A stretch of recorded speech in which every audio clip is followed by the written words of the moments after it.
Hello and welcome back to the channel, everyone. Hope you all are well and had a nice game week 8. So yeah, game week 8 was a very different one. A lot of managers use your wild card in it. Some of the managers save it for game week 9. So if you are one of those managers who used your wild card, I hope it went well. And if it didn't, don't worry. There are a lot of games left in the season. So yeah, do not worry about it. And if you've saved it, I'm going to do my initial draft selection in this one. I'll show you my team and you can actually take out ideas from it. So yeah, if you're new to the channel, please do subscribe and help me reach 700 subs sooner. So without further ado, let's just kick things off.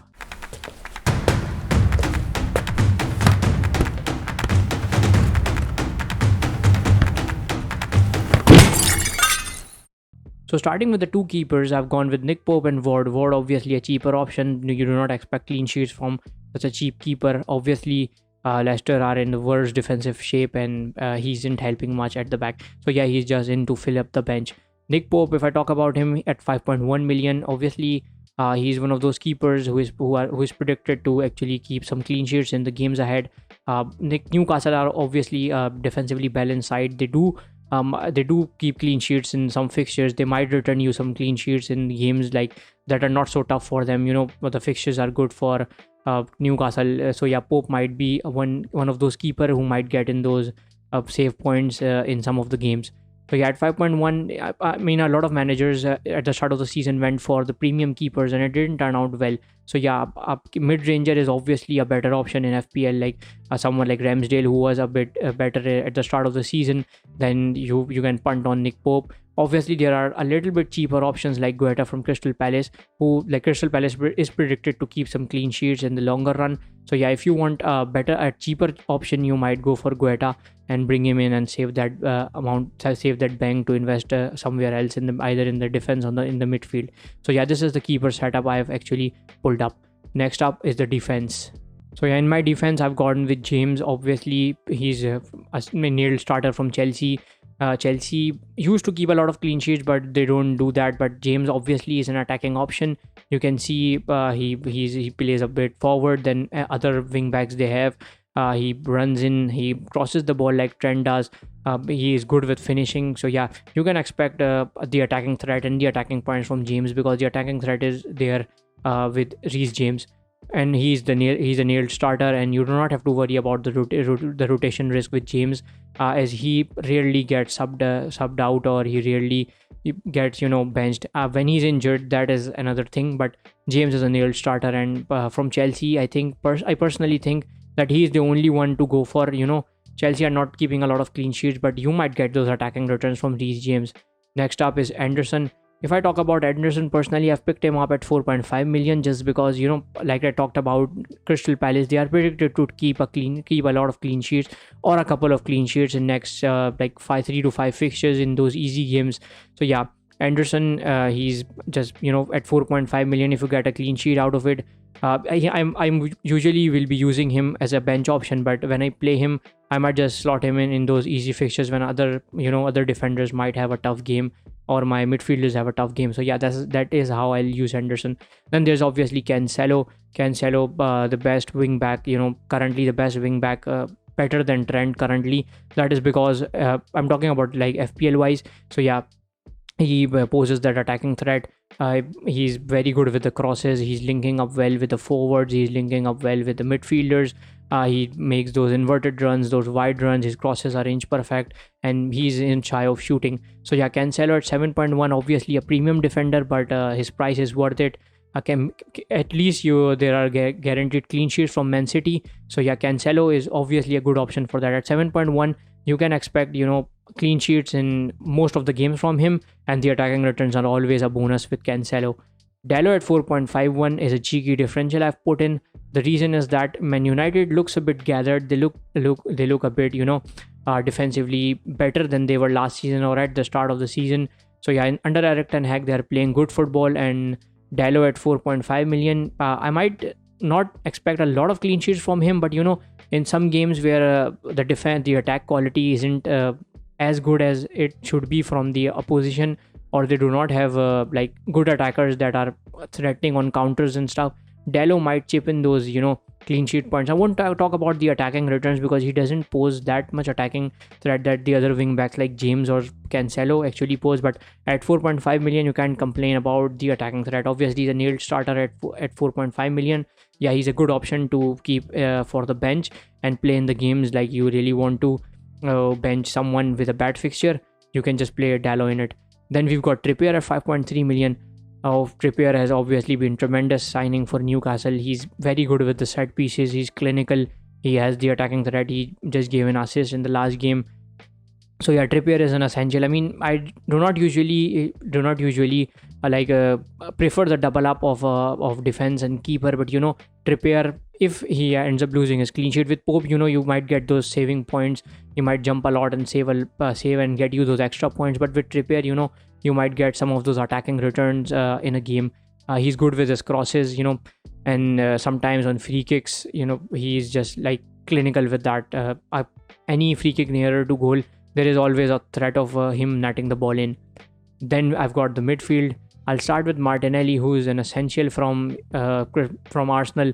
And at 6.3, I personally think he's like a nailed starter. You'll get a nailed starter and he's involved in goals. So yeah, at 6.3, I think he's the best option at that price. A nailed starter, a one with an attacking threat and actually covers that Arsenal attack.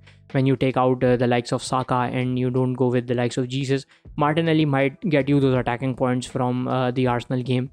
Then obviously there is Zaha. And now talking about Zaha, he's obviously a punt. He has had a nice season. A nice start of the season. He was netting in goals. So yeah, Zaha has some good fixtures. If you look at his fixtures, there's only one tough one against Chelsea, but there are all those green fixtures after that.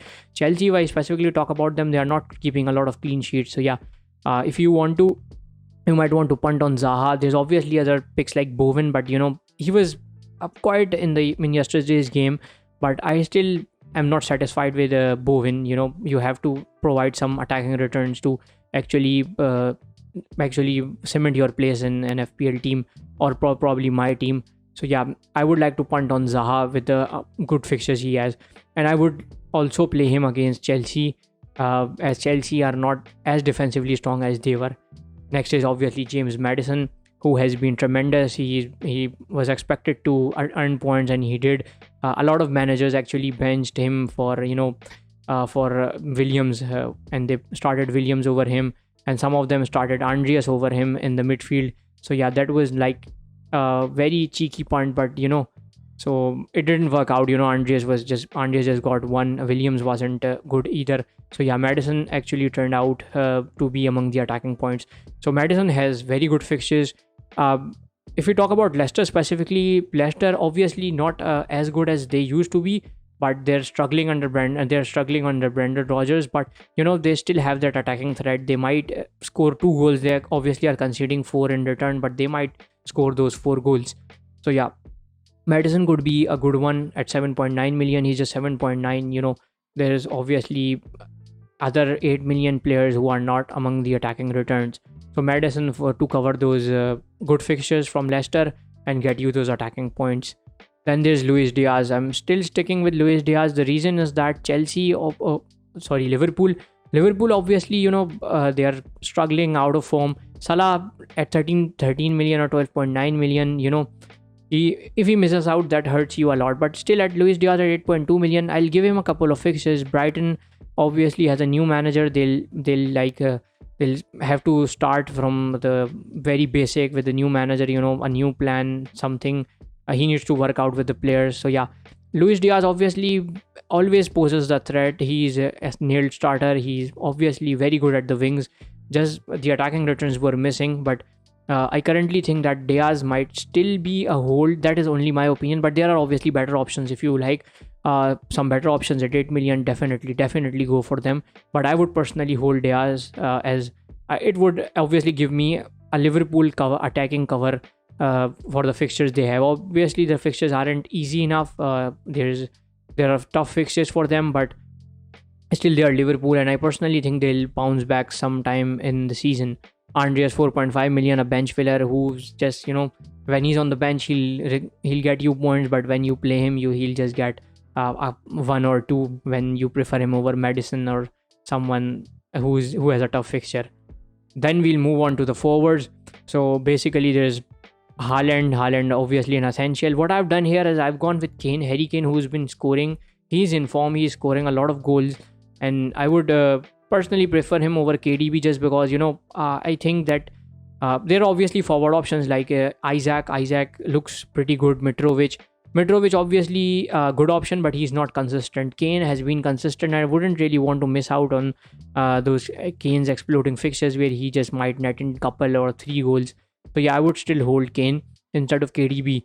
And there is Awoni from Nottingham Forest, who is not as nailed as the other strikers are, but he's 5.8 million and has a couple of good fixtures. So yeah, if he starts, he might be among the attacking returns, as he has been. He's been scoring goals. He's good with the finishing, not very clinical like the other strikers we have, but yeah, he gives me the bank to actually just move things around. So yeah, this is how I'm intending to line up with the initial draft. Obviously, I'll work on it and bring in some more changes, and I'll share it with you all. So yeah, any suggestions you can just let me know. Just comment them below. So this is how I'm currently looking. Let me know if I should go with KDB or Kane. So yeah, this is my draft. And obviously there is the Man City blank coming up in game week 12. I've got Cancelo and Haaland to bench. So I'll just, in that particular Man City game, I'll just bench them. I wouldn't have worries. There's Martinelli, who might miss out on a blank too in that game. So yeah, I can just easily bench them. I've got Zaha, the Crystal Palace cover. I've got Maddison, the Leicester cover. Luis Diaz plays in for the Arsenal. Harry Kane, obviously a premium striker who has been among the points. Obviously, he's 11.4. A lot of people would not prefer him due to his price. They would want him to score more or get more points. But someone like he at 11.4, you would expect him to explode like Haaland. But still, he is scoring goals, and I'm fine with that. A lot of managers would obviously go for Kane, go for Son now, as he started the last game from the bench, and he was in a tremendous form. Like, the goals he scored, they weren't easy goals. He just showed quality in that. So yeah, if you prefer Son, you might go for him, but still a punt. Now the problem is that here with Kane, I would have to figure out a way to move out to Salah if he starts performing. Now with KDB, it's easy just to keep some bang and use that one free transfer, but with Kane, obviously I would have to use the 2 free transfers to move back to Salah if he starts performing and he starts exploding. Obviously, we know that from the past 2 seasons he has been an essential. Sometimes when he's out of form, you might punt on taking him out. But yeah, when he goes going, there's no stopping him. So yeah, that is one thing I have to figure out. But initially, this is what I'm currently sticking with. Obviously, there would be changes. There's still a 2-week break to think about the squad, think about the drafts. So yeah, just let me know your suggestions below. Do subscribe to the channel. Thank you all for watching.